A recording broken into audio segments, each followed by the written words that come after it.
The auction lasted exactly 11 minutes. Not because bidders were fighting, because nobody wanted the land. Parcel 17, 63 acres, abandoned for nearly 40 years. The auctioneer read from the file. Former pasture. Heavy brush. No structures. Poor access. Sold for back taxes. Silence. He looked around the room. Do I have an opening bid? Nothing. A minute passed. Someone coughed. Another person quietly laughed. The auctioneer sighed. Any bid? Margaret Hale raised her hand. I'll take it. Several heads turned. The auctioneer blinked. Opening bid accepted. No one countered. 3 taps of the gavel later. The land was hers. Outside the courthouse, Dale Harper caught up with her. You actually bought that place? Margaret smiled. I did. He shook his head. There's nothing there. She looked toward the distant hills. We'll see. The property sat only 4 miles from the Hale Ranch. Years earlier it had supported cattle. Then the owners passed away.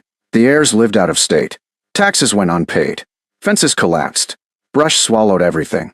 Cedar, blackberry, multiflora rose, honey locust saplings, young elm. The land slowly disappeared beneath vegetation. Nathan drove through the gate the following morning. The truck barely fit. Briars scraped both mirrors. Small cedars crowded the old ranch road. He stopped. You bought a forest. Margaret laughed. Not yet. She climbed out carrying only a map. No bulldozer. No chainsaw. No excavator. Nathan looked puzzled. That's it. She nodded. We brought the equipment yesterday. He looked around. I don't see anything. Margaret pointed toward the livestock trailer. Inside stood 120 Spanish and Kiko cross goats. Healthy. Alert. Already nibbling the trailer rails. Nathan smiled. Of course. The first pasture fence went up that afternoon. Portable electric netting divided the property into small sections. The goats rushed inside. Within minutes they ignored the grass completely. Instead they attacked blackberry vines, young cedar, poison ivy, wild grape, everything ranchers usually fought. Margaret smiled. They know their job. The county heard immediately. Naturally. Saturday morning found the coffee shop full. Dale Harper folded his newspaper. You hear what Margaret bought? Rick looked up. What now? That brush-covered tax property. Several farmers laughed. The old Carson place? Dale nodded. She's putting goats on it. Another rancher grinned. Good. They'll disappear before the land does. More laughter. Margaret walked inside carrying mineral blocks. Dale waved. Morning. Morning. He smiled. So. She laughed. So. How's the goat logging company? They're busy. The room chuckled. You planning to clear 63 acres with goats? Margaret smiled. I think they already started. Nobody believed her. Not yet. Back on the property, the transformation began quietly. The first week barely seemed noticeable. The second week changed everything. Green leaves disappeared from thorny vines. The blackberry canes stood stripped bare. Young cedars looked like skeletons. Nathan walked yesterday's paddock. I didn't think they'd eat that. Margaret smiled. They're browsers. He picked up a stripped cedar branch. They left the grass. They preferred dessert first. Every evening the goats rotated into fresh sections. No area remained occupied long enough to damage recovering grasses. The browsing pressure stayed intense but controlled. Samuel Hale had taught Margaret rotational grazing long before it became popular. When Margaret was 14, she followed him through a neglected pasture. Brush covered nearly every corner. She pointed toward it. We'll have to clear all this. Samuel smiled. Eventually, he knelt beside a blackberry cane. Do you know why brush wins? She shrugged. Nobody cuts it. He shook his head. Because we keep removing the animals that used to eat it. She frowned. What animals? Goats. Years later those words returned. Instead of fighting nature, she decided to hire nature. The county extension grazing specialist visited in early summer.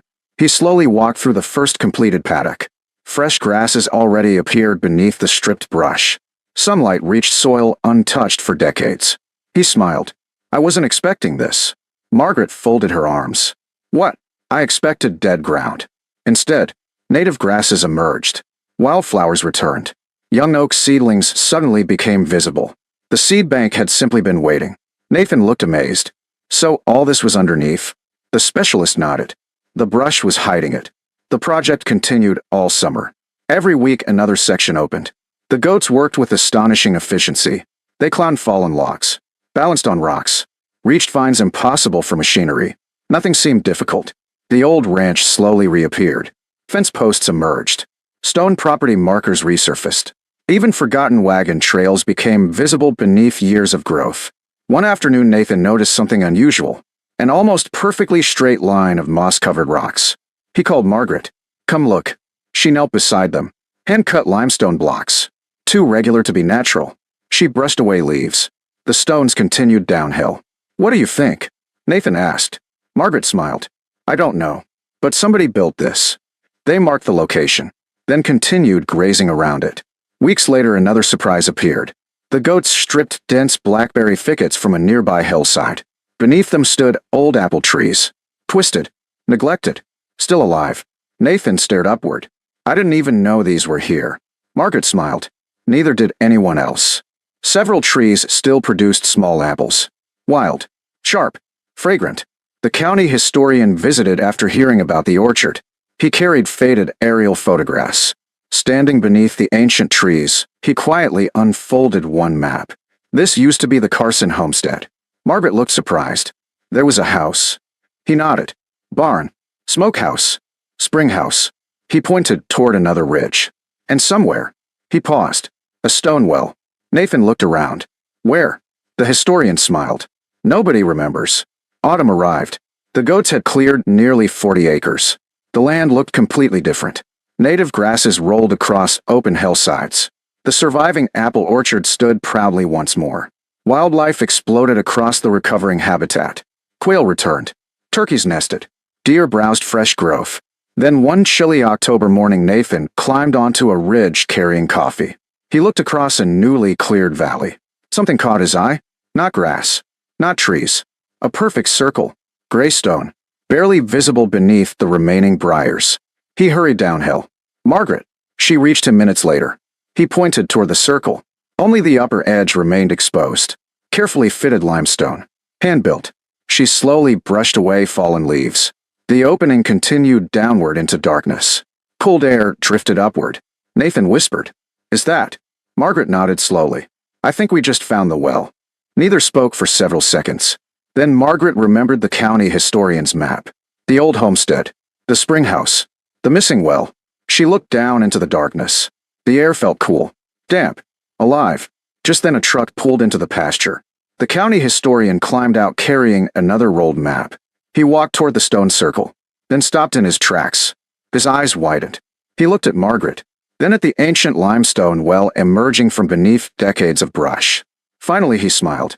"I've got a question." Margaret looked up. "Go ahead." He pointed into the cool darkness below. "Do you have any idea how old that well might actually be?" The county historian stood silently beside the stone circle. He brushed moss from the weathered limestone with careful fingers. Then he looked at Margaret. "Do you have any idea how old that well might actually be?" She shook her head. "No." He smiled. "I think it may be older than the Carson family." Nathan looked surprised. "Older?" The historian nodded. "The stones are hand-cut limestone." He studied the craftsmanship. This style was common before modern drilling equipment. He paused. It could easily be more than 150 years old. Margaret looked down into the darkness. Cool air drifted upward. The well wasn't dry. She could hear it. Faintly. Water. The historian smiled. "That's the sound you want." The next morning the county well contractor arrived. He lowered a powerful inspection light. Everyone leaned over the opening. The beam disappeared into darkness. 30 feet. 40. 50. Then, the light reflected from crystal clear water. Nathan laughed. "It's full." The contractor nodded. Nearly 20 feet of water. Margaret smiled quietly. "So it never went dry?" "No." He pointed toward the brush-covered hillside. "It was simply forgotten. The first challenge wasn't using the well. It was protecting it." Decades of fallen limbs, vines, and loose stones surrounded the opening. Margaret refused to rush. The goats continued clearing carefully around the site, while workers restored the old limestone wall one stone at a time. Every block returned exactly where it originally belonged. The county historian visited almost every weekend. One afternoon he unfolded another faded map. "I found something." Margaret looked over. "What?" This wasn't only a well. He pointed towards several hand-drawn structures. "There was once a springhouse here." Nathan looked around. "Where?" The historian smiled. "Probably under another 40 years of brush."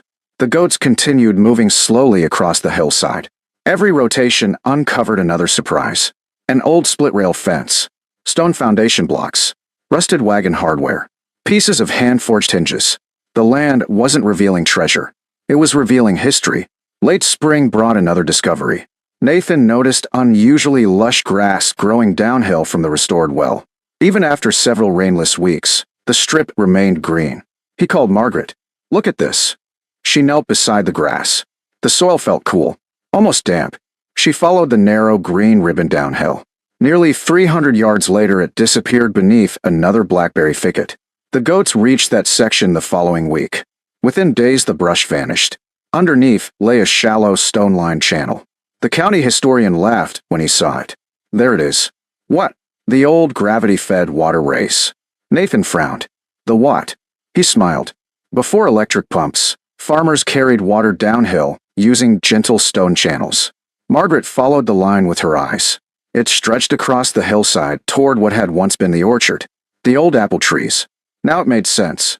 The well hadn't served only the house. It had quietly watered nearly the entire homestead. The county extension water specialist visited after hearing about the discovery. He studied the restored well, measured water depth, flow rate, recharge. Everything looked surprisingly healthy. Finally, he smiled. "I've got a question." Margaret folded her arms. "Go ahead. Have you pumped any water yet?" She shook her head. "Not 1 gallon." He looked surprised. "Why?" Margaret smiled. "I wanted to understand it before using it." He nodded approvingly. "Most people reverse that." Summer arrived with unusually dry weather. Again, neighboring pastures browned quickly. Margaret's newly cleared 63 acres stayed greener than expected. Without dense cedar and thorn thickets, rainfall actually reached the soil. Native grasses expanded rapidly. The restored orchard benefited from better sunlight. The old well quietly supplied water to a small livestock trough through a gravity-fed pipe. No electricity, no diesel pump, just elevation. Nathan watched clear water flow steadily into the trough. He laughed. The oldest system on the ranch. And the cheapest. The goats had already earned back much of their purchase cost through brush clearing alone. Now another opportunity appeared. The restored pasture carried nearly 3 times more grazing than anyone expected. Native grasses returned. Wildflowers exploded across the hillsides. Pollinators followed. Even quail nested beneath recovering bunch grasses. Dale Harper drove onto the property one evening. He stepped out without saying anything. For several minutes, he simply looked. Open pasture stretched across hills that had been hidden beneath brush only a year earlier. The old apple orchard produced its largest crop in decades. The restored limestone well stood proudly beneath a handcrafted wooden roof. Goats quietly grazed fresh browse in another paddock. Finally, Dale spoke. "I would have sworn this place was ruined forever." Margaret smiled. So did everyone else. He laughed softly. "I remember telling people you bought a jungle." "You did." He pointed toward the well. "I never imagined this was underneath." Margaret looked across the land. "Neither did I." The County Conservation District organized a field day that autumn. More than 200 landowners attended. Some came to study rotational goat grazing. Others came to see the restored homestead. Most simply wanted to understand how abandoned land had recovered so quickly. Margaret led the tour herself. She stopped beside the old well. Years earlier it had been buried beneath briars. Now native limestone glowed beneath the afternoon sun. Fresh flowers surrounded the stone wall. Clear water shimmered below. One young farmer raised his hand. What was the biggest discovery? Several visitors looked toward the well. Margaret smiled. The well wasn't. They looked surprised. She pointed toward the surrounding hills. The grass was. Silence settled over the group. The land already knew how to heal. She looked toward the browsing goats. It just needed someone to remove what was keeping the sunlight away. The audience remained quiet. Then several people nodded. Months later, the state agricultural department honored the Hale Ranch for innovative brush restoration using managed goat grazing. University students visited every spring. Researchers documented returning native plants. Bird populations increased dramatically. Soil erosion dropped. Even the old orchard continued improving. One afternoon, the county historian handed Margaret a small framed photograph. Black and white, faded around the edges. She immediately recognized the place. The same well. Only the photograph showed children filling wooden buckets beside it more than a century earlier. On the back, someone had written, "Carson Well, Summer of 1894. Margaret quietly placed the photograph inside the restored spring house. It belonged there, not because it increased the property's value, because it completed its story. One cool autumn evening, she stood beside the well as the goats grazed peacefully across the recovering hillsides. She remembered auction day, the laughter, the empty bidding room. Everyone saw 63 brush-covered acres that nobody wanted. They saw thorns, cedars, blackberries, neglect. Margaret saw sunlight waiting to reach the ground again. She never expected to uncover an old stone well. She never imagined an abandoned orchard still survived beneath the vines. She simply believed healthy land is rarely lost forever. Sometimes it's only hidden beneath years of neglect. By the second autumn, the forgotten property had become one of the most productive grazing pastures on the Hale Ranch. The old well once buried beneath briars now quietly watered livestock every day without a single electric pump. Visitors often admired the beautiful limestone stones. Margaret always smiled. The well wasn't the greatest treasure they uncovered. The greatest treasure was discovering that the land had never stopped waiting for someone patient enough to let it breathe again.